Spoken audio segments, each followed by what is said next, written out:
are the biggest changes you'd say that you're trying to teach these workers this year?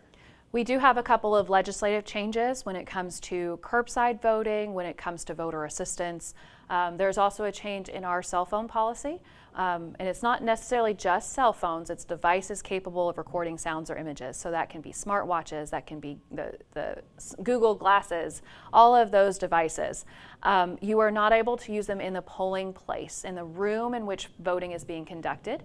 The previous law was saying that you couldn't use it within 100 feet of a voting station at all. But now, say for instance, here in the lobby, outside the hub, outside the voting area, the voting room, you could actually be on your phone, but you still can't be recording sound or images. So there was a slight change there. So I'm on my phone texting out here, but as soon as I step over the threshold into that room, that phone has to be put away. And what does it mean for you to actually be working with, these poll workers? The more training I can give them, the more understanding they have of their job and how they are supposed to facilitate voting. Means it's a smoother process for the voter. It means it's less work for me during the election itself when the polls are actually open and after the election is over. Less reconciling, less double checking, less finding out why or where this number is listed. Why is that listed here? And going back and cross-checking things. So the more understanding they have and the better they can do their jobs, the better it is not only for me, but also for the voters' experience at the polls. Would you say it's an aspect of your job that you enjoy?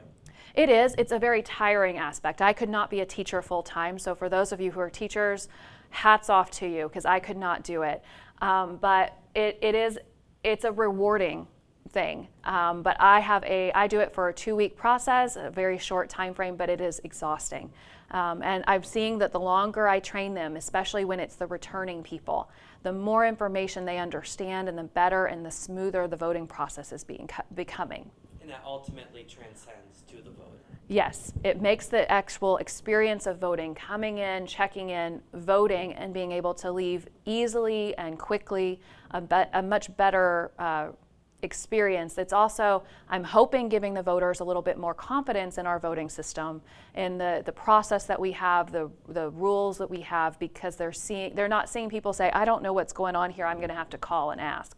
The worker already knows that information, is able to the worker is able to give that information to the voter so that it's understandable. They can answer their questions, they can help them without having to say, wait a second, this doesn't make sense, let me call the office for clarification.